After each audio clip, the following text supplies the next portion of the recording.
Hello, I'm here. How are things? I got too much light. I got the light and I got to figure out how all this works, and I am not ready. So I was going to have all this set up for today, and I just didn't get time. Package didn't get here till 3:30 or 4.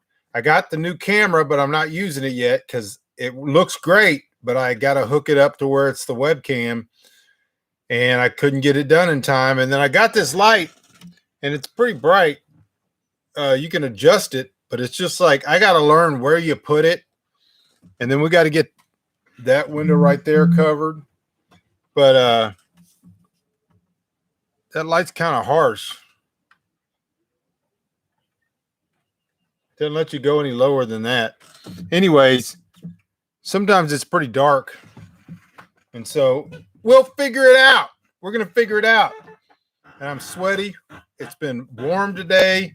30-mile-an-hour winds. I'm wearing a V-neck, which I have never, that I know of, since I was like 9. I don't think I've ever worn a V-neck. My friend Chris sent me shirts, and so I haven't done any laundry, so I got to wear what I got. Hello, Michigan, Mississippi's here, Montana's here, Missouri's here. If you're here, type into the comment section and say hello, and then we're going to get this thing on the road. I got so many cords.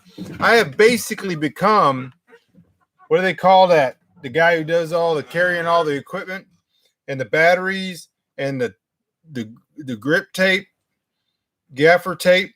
I guess I'm like a key grip. So that's what I've been doing today. I've been like carrying batteries and charging batteries, and everything now has like 2 batteries and a battery charger and a USB and a instruction book. And I got instruction manuals coming out of the wahoo. Hello, Oregon. Hello, Montana. Glad to see you. So all of this is going to be great. We're going to have this thing going. Right now, I look like I should be like leading miners up into the mountains. This light is so harsh, and it's got some filters, and but that's like if I turn it off, then it's really dark. Let's just turn it off for right now, then we'll figure it out. If anybody knows how that stuff works, smash the thumbs up. We need all the likes we can get. Can y'all hear me okay? Is the sound okay? The video will be getting better. The new video, the new camera is going to be fantastic. And then we're going to get lighting. I won't be wearing makeup, but it's going to be really nice. Right? All right, y'all. So here we are, day 18 of the Off-Grid Challenge, and I am feeling it. I am feeling it. I had an epiphany today. I don't know if you want to call it epiphany, but I made a decision to change my attitude. Hello, Heart of Texas. And since this thing started, I've been almost frantic because nothing was going right, and I didn't have any equipment. I didn't know what I was doing. Then it was like technical difficulties, too much. The internet was bogged down. I'm not getting the episodes out fast because there's outside concerns. And so all this stuff just every day, that's why I haven't been sleeping. Every day I'm like, I could do this. If I had like somebody else controlling all the cameras and doing stuff. I caught a snake today. The other day I almost died chasing a pig, and I didn't have a camera with me. So today I'm just walking up to the cottage from the office, and I thought, hey, I'll check in on the new chicks, because we had 3 chicks, right? So I go, hey, I'll just check in on the chicks, make sure they're okay. When I walk into the chicken yard, Mama and 2 of the chicks are out in the yard. So she's climbed out of the nest for some reason. So I go in there, and there's a 4-foot-long king snake. He's in one of the nests. He's come around the backside, and he just got done eating the one chick, and he's probably about to go to town on the rest of the eggs. So I grabbed him, slung him out of the chicken yard, not thinking. I was just getting rid of him. I grabbed him and just threw him. and hello. And then I thought, well, I probably shouldn't just throw him. He's just going to come right back in here. So I went out, and he was trying to get out through the chain link fence, right? So I grabbed him by the tail, and he tried to come back in at me through one of the other chain links. So he was tied up. There wasn't nothing he could do. So I just pulled him until I got him, and I was pulling him under my foot, and I just put my foot down and grabbed him. I don't have any problem picking up snakes, but I just prefer not to get bit. And so then I went and took a video, of course. I don't know if you've seen it already. I posted a video. So then I got the cameras and the lighting, and I'm like, I'm going to get down there. I'm going to get this set up. So I'm doing the key grip stuff, carrying all this equipment and batteries and trying to, and today's been overcast all day, so we don't have any power. So I actually am burning close to the last of my gas. The Yeti 400 is great, but it just didn't have enough time. It looks bright right here, but it's not. It's very overcast. So I don't know, I had a good day, but my epiphany was, I just need to have fun. And I'm always telling you guys, I'm telling everybody else, hey, it's an adventure. You need to be having an adventure, right? But I've been sitting there going through it thinking, I haven't got a garden fence put up. I haven't got the garden put in. I've got a few things planted. That's it. I've got 14 different projects that are at different states of disarray. But I still have to spend 5 or 6 hours every day trying to figure out how to move data and get things low and make sure that I'm here, make sure that we have power, make sure all this stuff. Oh, it's such a headache. Ay. So I was walking up to the cottage today, and I thought, you know what? I'm just going to have fun. I'm just going to have fun for the rest of the 30 days, whatever's left. And I'm going to video it. And so that's what I'm going to do. So I played this morning. We have 30-mile-an-hour winds right now, and it's hot. But this morning, it was dead calm, and I got the drone out there, flew the drone around, took some good video. I'm like, I'm just going to have fun. That's what I'm going to do. This is not my rant, by the way. You may have to choose a rant because I'm not sure that I have anything even planned. My son Michael says he will go help. Well, keep that in mind because on the next 30-day challenge, Mr. Bunker is going to have students. There are going to be people here. I'm going to get 5 to 10 people, and that way we can do big projects. We can teach. People can film themselves, and it'll be great. So that's what's going to happen. So keep it in mind. I'm just trying to work it out. I've talked to a few people about it, and I think there's a lot of interest in it. We're going to call it the off-grid boot camp. It's not going to be like military. I'm not going to be screaming at people that I know of or any of that stuff, but we're going to and I don't want survivalists so much as people who are just want to know what it's like, regular people. And so I'm going to try to get 5 to 10, and then we're going to set up a 30-day period. Pardon me, but I am exhausted. So we're going to pick a 30-day period, probably in October, because October is beautiful weather here. And we're going to do it. We're going to film it. And then this time, I'm going to have 5 or 6 editors set up. And I won't be on the lockdown, so I'll be able to, if I have to, I will take footage and I'll FedEx it. And we're going to have those episodes coming out, and people are going to be like they're there. So that's the plan. What do y'all think about that? Write in the comments. Tell me what you think about it. Tell me maybe you'd like to participate. I don't have an age limit. It could be men or women, couples, whatever. We're going to talk about it some more. I got a bunch of things going on. I got a bunch of plans. I got a bunch of cool stuff happening. So you guys, stay tuned for all of that. How is the picture and how is the audio? So, sound and video just fine. Thank you, Mary. I just now read up and saw that. All right. Yeah, everybody could be doing an off-grid challenge. And I got things to talk about. But I made small beer today. If you guys have watched my small beer video, if you haven't, I will link it in the description after the show. But I made some small beer. Yesterday, I racked over the stout full beer into a secondary fermenter. I'm sorry if I'm going to be yawning, but I have been going flat out flyer today. You can only take off work for a week. Well, then you can't do it. You got to call them people and you got to say, I'm doing 30 days. You people need to get somebody to take over for 30 days. 8 minutes of commercials. Well, did you watch them all? Yeah. If he's available, make sure he's available. It'll be cool.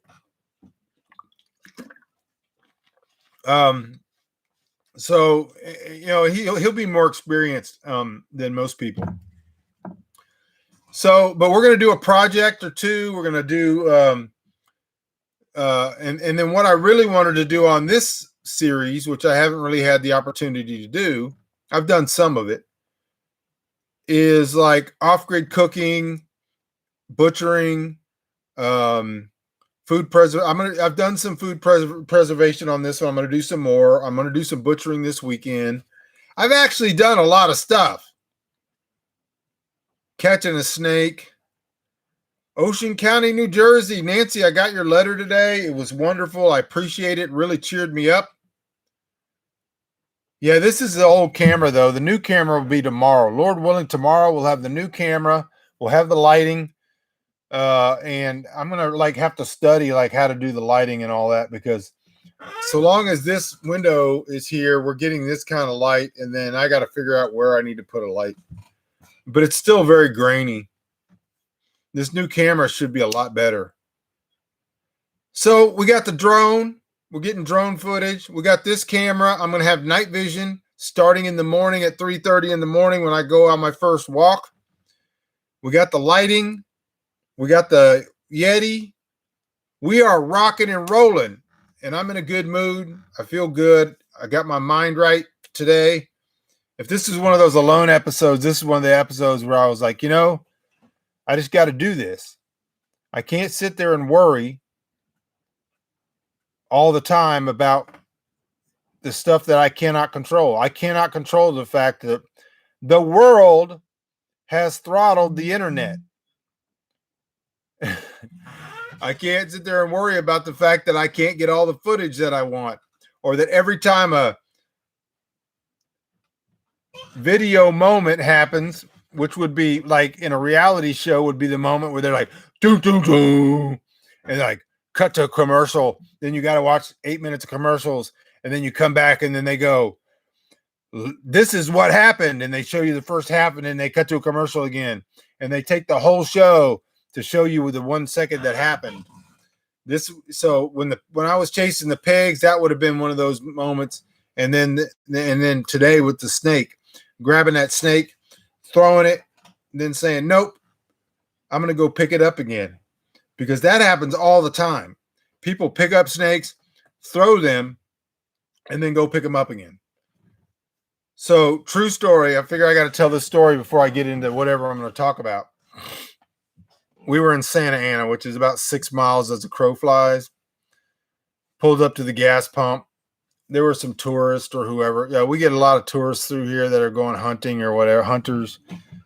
And there was some like camper and up at the pumps. Wrapped around the base of the pump is like at least 5 or 6 foot bull snake. And so I get out of the car and just about start pumping. I look down and see this bull snake, and these people are like freaking out. So I just grabbed the snake and walked it off of the lot into these weeds and threw it over there, and walked back and pumped the gas. And I looked up, and all of these people that had come out of the store and all that were just sitting there. It was like the alligator man. What was that guy's name? Crocodile? No, not Crocodile Dundee. The guy who died. Alligator crocodile dude from Australia. Like watching that guy go pick up some type of poisonous animal. Anyways, it was pretty cool because all these people were just freaking out, and then I just went and paid and then left. Crocodile hunter. I'm bad with proper nouns. So, I've been kind of following what's going on. It's getting really ugly out there. Even in my friends' circle, it's getting kind of ugly because there's like things going down. And so today it was like, I don't like to use the term I wish because I don't wish, I hope. I would like it if everybody could tap the brakes. I would like it if everybody could just once in your life go, am I really certain about that? I would like you to moderate your certainty. There are things it's fine to be certain about. I am certain that I love my wife. I am certain about the existence and attributes of God. But in most everything else, you should moderate your certainty. And I've talked about this,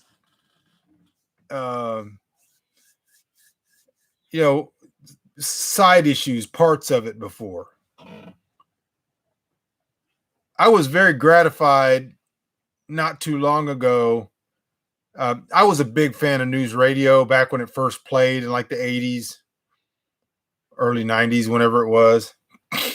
And Joe Rogan was on there, and I really liked Joe Rogan's character and all that. And I followed him a little bit because he was a bit of a conspiracy theorist at the time. And I circled around the conspiracy movement. And I was glad and gratified not too long ago when I saw that he had moderated his certainty about whether we went to the moon or not, because he was a big we never went to the moon guy. And I have been saying the same thing for over 20 years. I don't know, and you don't either. And I think it takes a certain amount of a healthy ego to be honest with yourself and say, I can see both sides of the issue. I know everyone lies to me. NASA is lying. They've been caught lying. Conspiracy theorists are all liars. I don't say all liars. They are predominantly, they interpret information based on their preconceived outcome. I did add the Ryobi inverter to the list. It's on there. Anyway, and I heard him talking about this, and he finally, after years, had come to the conclusion that he doesn't know, and that it's perfectly fine to say, I don't know. And I have an answer for everybody on the one side who says, oh, well, they faked this, and there's proof that they faked this. And yeah, still doesn't mean they didn't go. And the people on the other side who are like, come on now. We got video of it.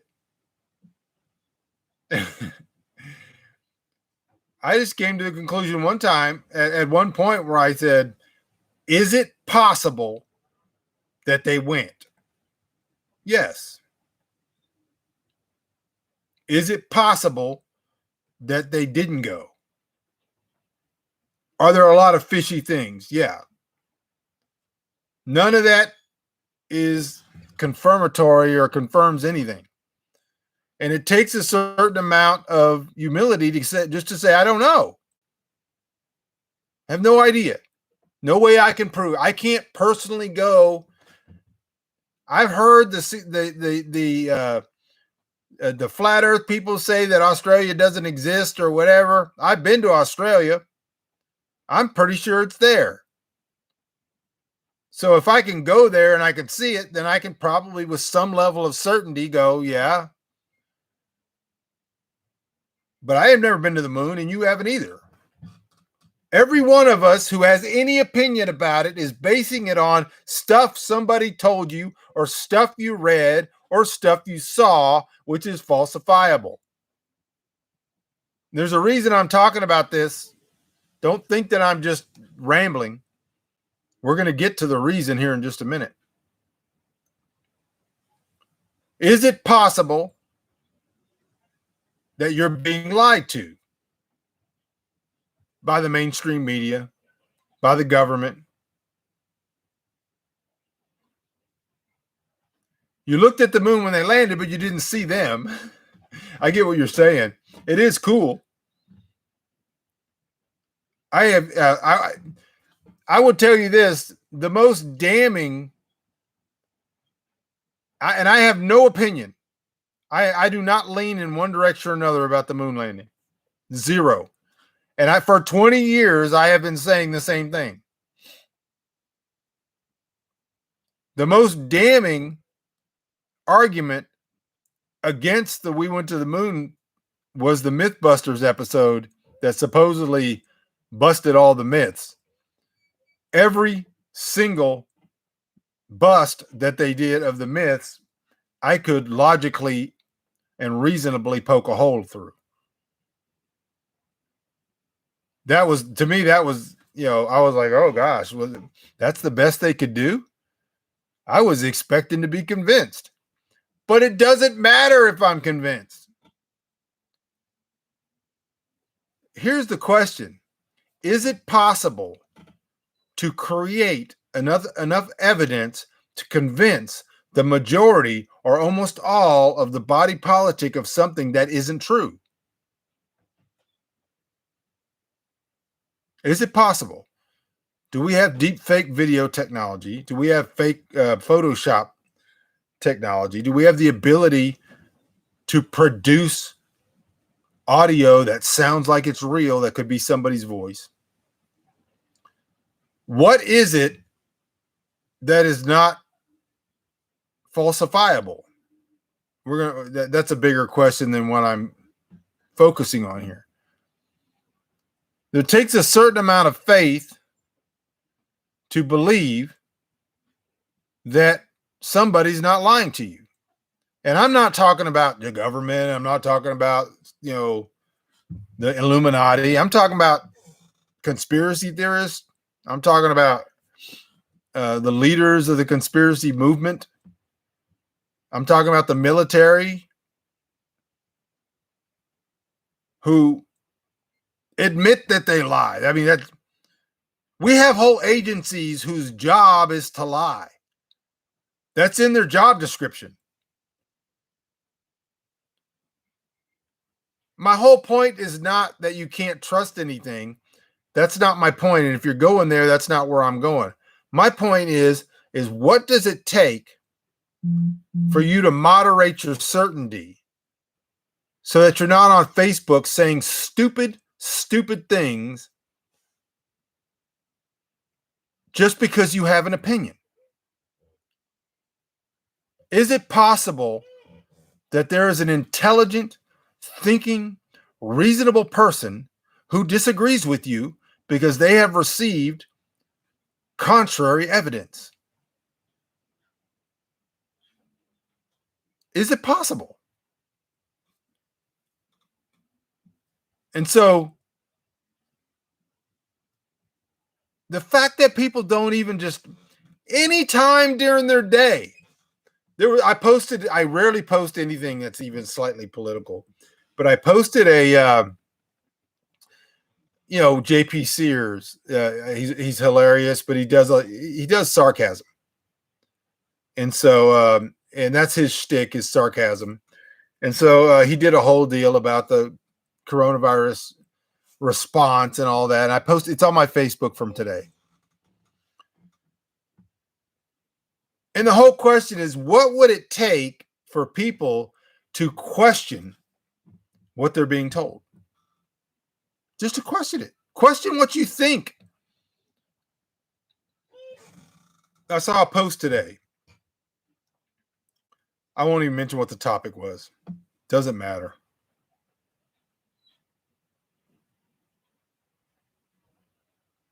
The post said, I can't believe that some people that I thought were intelligent believe fill in the blank. Really? You've walked through life thinking only stupid people disagree with you? Wow. I can't even get my mind into what that must be like. I absolutely am certain that it's not only stupid people that disagree with me. I believe there are very intelligent people, probably higher intelligence than me, who disagree with me. Because I know there are enormous factors that go into developing an opinion. Different data, different methodology, trickery, false information, deliberately planted, propaganda, the corruption of the human heart that makes you desire something so that you change your perceptions.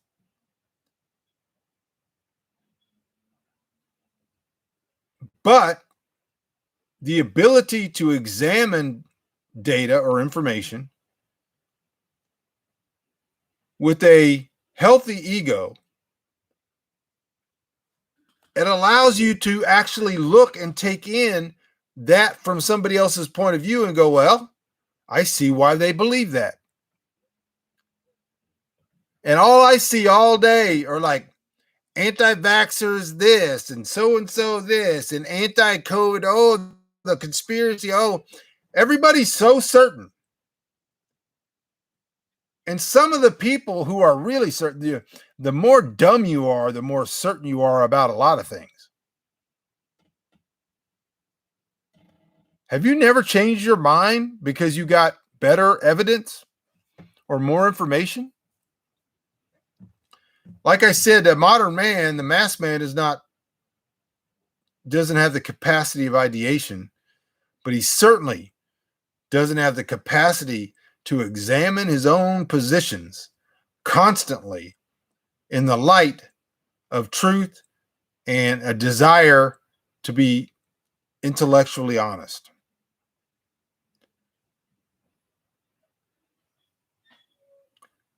All right, I'm just reading the comments. So the idea, thank you, Dana, for the super chat. I appreciate it. The idea that people can't moderate their certainty long enough to entertain an opposing viewpoint.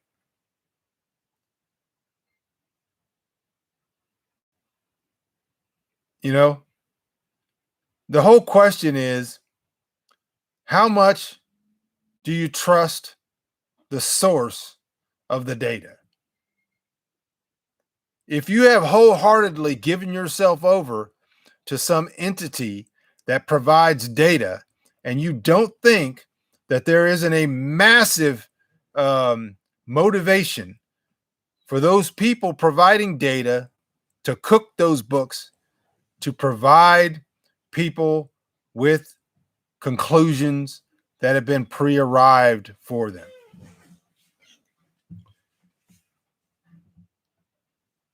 Those people who float through life having their opinions given to them generally choose the sources of information that they're going to receive.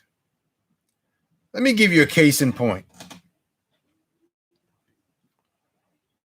and try to leave out the names of the guilty, but a guy, somebody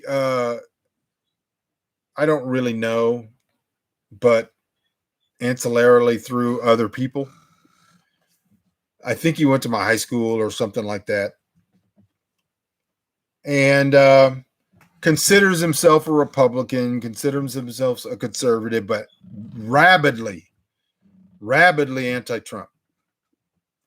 I'm fine with that. I'm fine with. I got friends that are pro-Trump. I got friends that are anti-Trump. I don't care. Thank you for the super chat, Bill. Appreciate it. But this guy is so dishonest that as the month after month after month after month of concocted scandals designed as a coup, I can come to no other conclusion. Fake news after fake news after fake news after hoax after hoax after hoax. Each one of them, the lid coming off, and you're discovering there was nothing there but the same group of people who are shaking the dice going, we got him this time. What I just said is true, whether you like Trump, whether you don't like Trump, whether you think he should drown in a fire, or whether you don't. And this guy, every day, woke up, downloaded his opinions from yesterday, or deleted them, downloaded his new opinions from MSNBC and whoever else was stirring up that pot every day. Every piece of news that hit the ground, he was like, if true, the walls are closing in. And I just, as a disinterested spectator, I watched this guy in the thralls of deception, completely buying whatever the next, you could watch, and this is on Fox News, or this is on CNN, or this is on the left, and this is on the right. You can watch them one day, and the next day they'll say the opposite of everything they said because the situation changed for them. All of them do it. And then you look at people's eyes and you see the doll's eyes. They got the shark's eyes. It's just black, and they're just, okay, download. And they got the day's opinions, and they're out there. And this side saying this thing, and this side, and they all had their talking points, and they're all getting it from the news. And the whole time, just like today, I'd be going, don't you ever just go, I'm tired of being wrong. You know what? I was talking to a friend. I said, I've been right for 20 years. Publicly, openly, right about the craziest things you can imagine. These guys are wrong every day. Every day. They are wrong every day. And I'm not talking about the famous people, the news people. They're all wrong. I'm talking about the people you know who are in this computer, your people you know, your cousins and your aunt and your mom and your all that. And they're whatever CNN just said, this is what I'm thinking. OMG. You know, I used to sit back, being somewhat steeped in theology, having circled around the conspiracy and the prophecy movement and all that 20 years ago. And I would watch people who have been wrong every time, every year. There was a guy, I don't even know if he's still out there. He probably is. His name was Michael Rood. What a nut. He was one of the nuttiest ones that I ran into a bunch of these guys. And every year he had a new rapture theory. I don't want to get into the theology of it. My point is the psychology of it. This is going to happen today or on this day in September during the wave offering at the temple and this and all this stuff.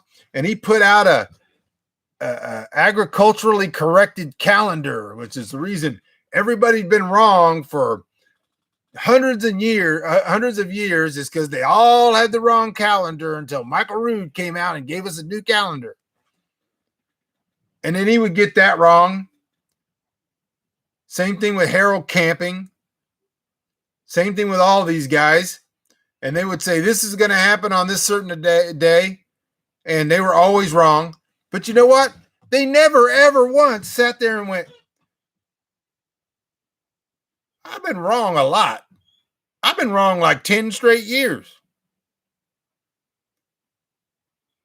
Maybe it's me. Maybe it's not everybody else. And I find it interesting because Harold Camping or Michael Rood could put out a printed calendar with the dates all wrong on it, saying the date that some theological event was going to happen and get it wrong. And the next year they all buy his calendar again and they'd all be calling me going, well, it's agriculturally, he corrected what his error was. Oh, did he now? While I could sit there for 20 years and get things right and not be wrong.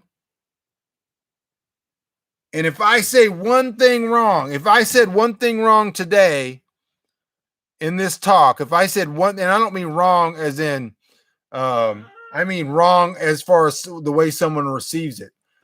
If someone sits, if I sit there and go, oh man, I miss my wife because for a million reasons, but one of the reasons is she does a lot of work.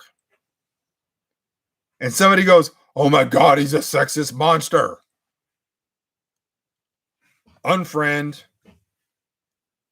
So you could be right all the time, but if you say something, somebody's, oh my gosh, he was talking about beer. That sinner. Delete. Unfriend. Smokes cigars. Rolls his own. Unfriend. Wearing a V-neck. The other day I saw him in dungarees and he was wearing a belt.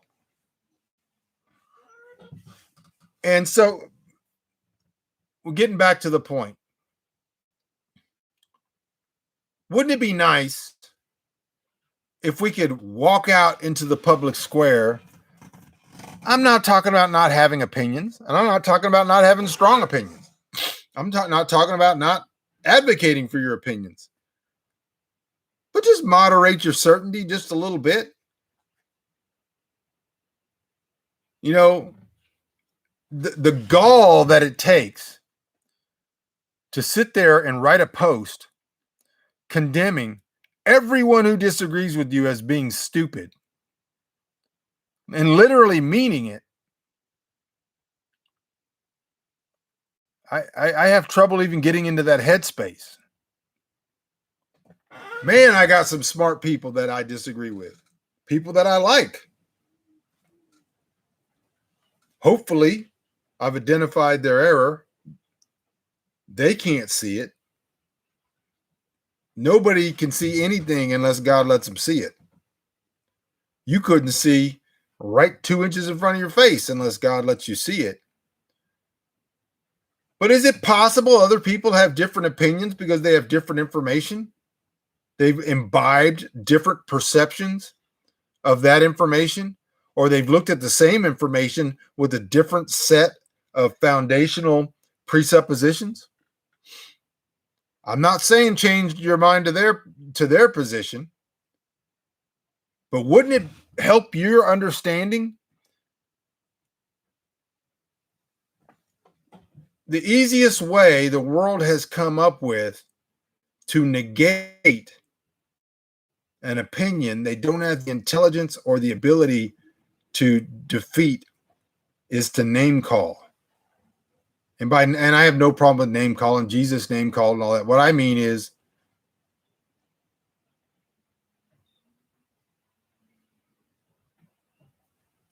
yeah, I get what you're saying, Mars. I can dig it. Here's the thing.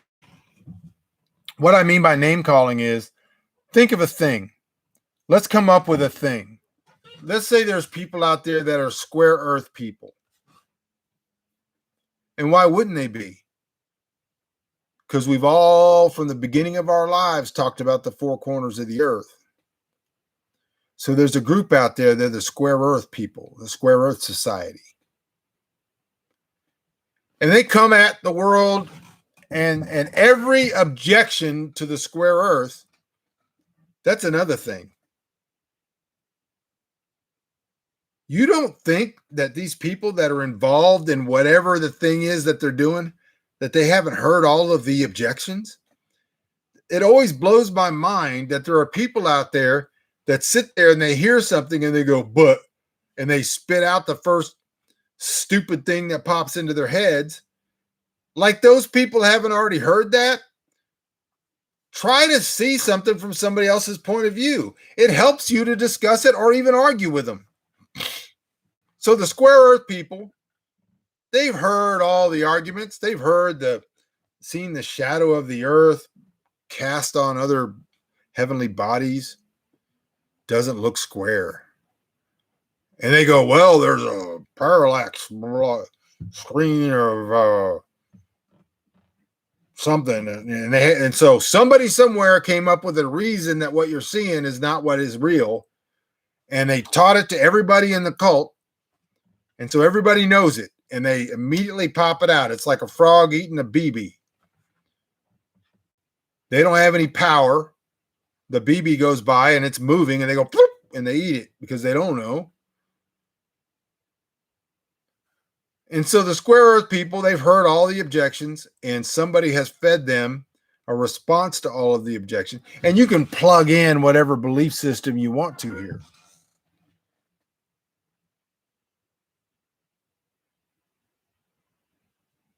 Right. Got you, Scott. I'm with you, buddy. And so on the other side, you got all of these people, and they're not willing to listen to what the square earth people say. All they do is they come up with a nickname. Let's come up with what's a good nickname for the square earth people? Somebody throw one out there. A good pejorative. We'll call them squaries or boxers.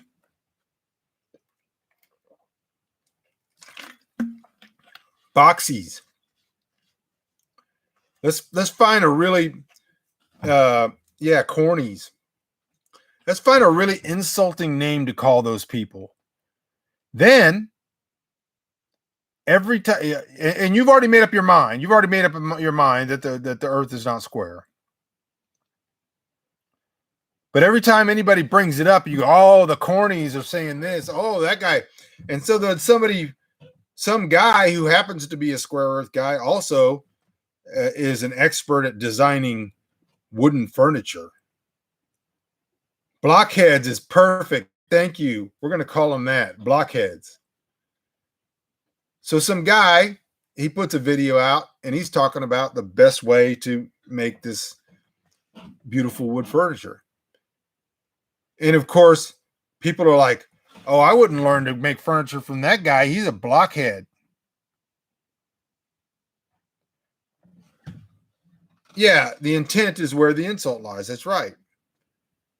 And so here's the perfect recipe for disaster in your own ability to ever know anything or to ever get outside of your own bubble of ignorance. Number one, be established in your certainty, even of things that you can't know and you don't know, and I can prove you don't know them. Be absolutely certain about something you can't know and you don't know. I'm not saying have an opinion on it. I'm saying be certain. The second thing is come up with a derogatory term for the people who don't agree with that. Third, begin dismissing ideas based on the pejorative or based on the insult and never again address the underlying data. Never listen to it. So if you've established yourself as the expert on whatever the topic is, you just dismiss people. Blockheads. You've already locked off your ability, first of all, to ever find out that you're wrong. You completely locked yourself out from communication with an entire group of people who could teach you something, even if they're wrong. Flat tards. Yeah. And so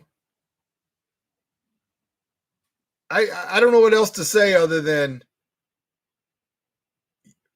here in the Bunker Nation, what we want to do is we want to be able, we are not the kind of open-minded where we're like just, oh, anything goes. I want people to be very strong in your opinions. I want you to understand the laws of reason and logic. Start to study logic fallacies and why and when you use them and why people use them. One that came up today in a Facebook post, a friend of mine, was poisoning the well. It's a fallacy called poisoning the well. And it's exactly what I'm talking about. I have not seen the video. I don't want to talk about the video. I don't even want to talk about the topic.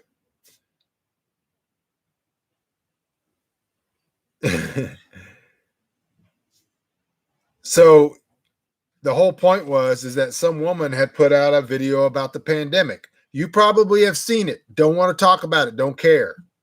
I have not seen it. Don't know the woman. Don't know anything about it.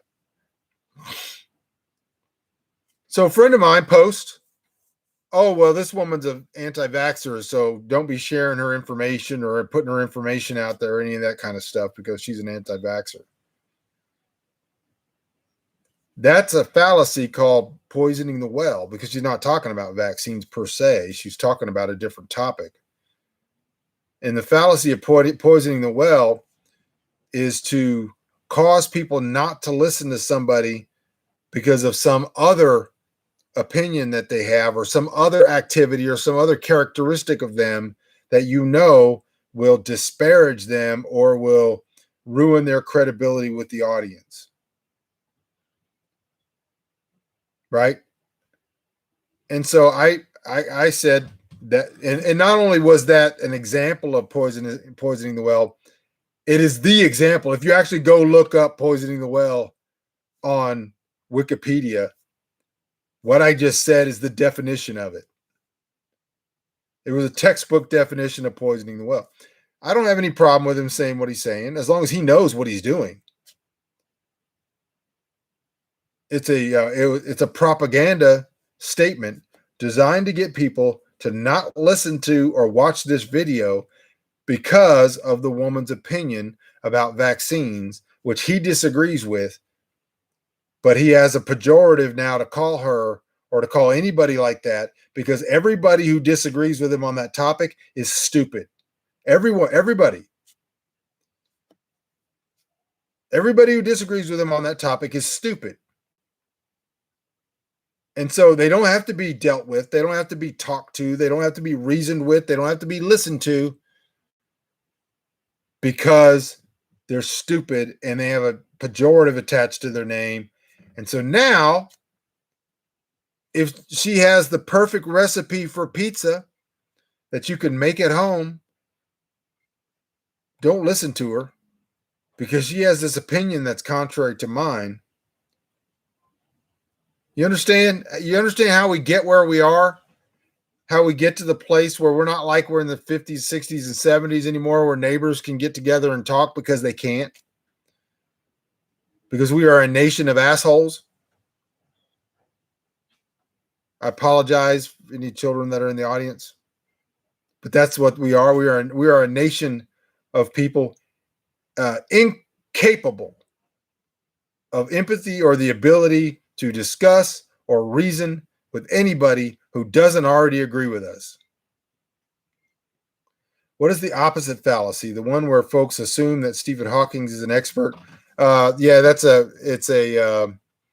it's called appeal to authority. And so somebody who's supposedly an expert, you automatically have to believe what they say because they said it. Yeah, that fallacy is called appeal to authority.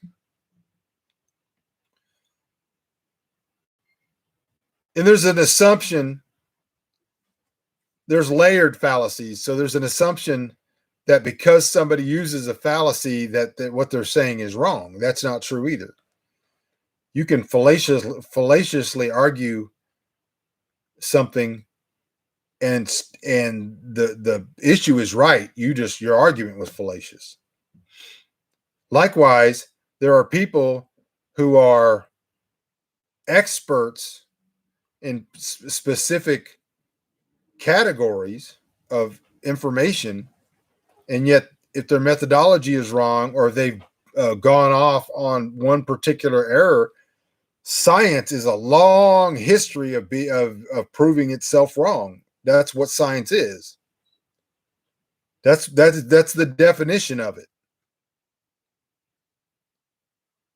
So scientists who were ingrained in Newtonian physics or any of the other previous physics iterations were wrong. But that's the whole point. The point is that you're supposed to be getting better. But we have a nation of people today who don't think that they can be wrong, and they've left no door open for them to ever be taught anything.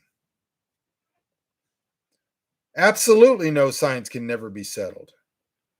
Science can work on the micro.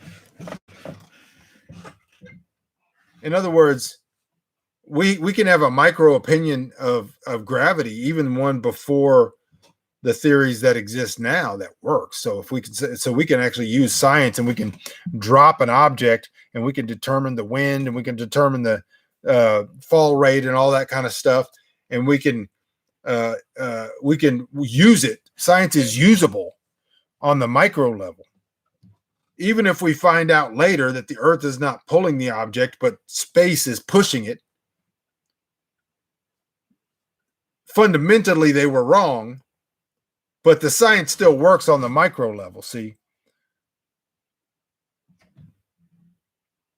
And all we're going to do is keep finding out that. So it requires a certain amount of humility. Just like existing in the world today and being able to try to talk to people, it requires a certain amount of humility. Learning logical fallacies is one of the most valuable ways you can spend your time. Not because it allows you to beat people up because they framed an argument wrong, but because it allows you to understand. I understood why this friend of mine didn't want people to hear this woman's presentation. I don't even know anything about it. I don't know anything about it. Nothing. But I understand why he didn't want anybody to see it. Because he's established himself in an opinion that he's not going to get moved off of because of whatever religious appeal to science or whatever it is. And everybody else that disagrees with him is just stupid. That's the way it goes. I don't stop being friends with people because they're that way. I just okay, that's my answer. Okay. Hopefully something will happen in your life where you come to some conclusion that some major issue, some major point you thought you knew turned out to be wrong. And the light comes on. See, this is what's going on right now with what's going on in the world. I am hoping that millions of people right now, lights going on, bing, and they're going, maybe we're not as safe and guaranteed freedom as we thought we were. Hopefully that's happening. Hey, y'all. Thank you for the super chats. If y'all have a question or comment, I got 6 minutes or less. You can put them in the comment section. I appreciate you guys. I appreciate you stopping in. You hope that it's self-correcting. Sometimes it's not. Sometimes it's established in its errors and will not move because of financial reasons.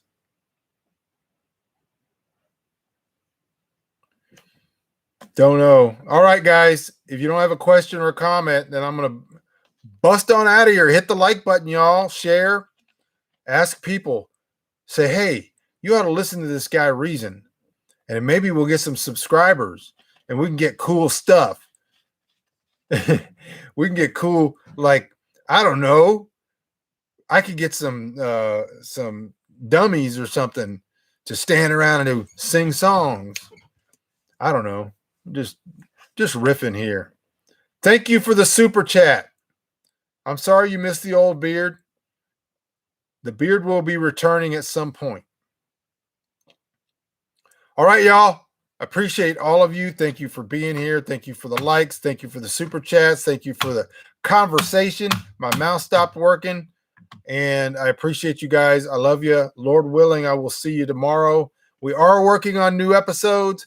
Hopefully, I'll have a solution for that pretty soon. But until then, we're live every night. Talk to you tomorrow.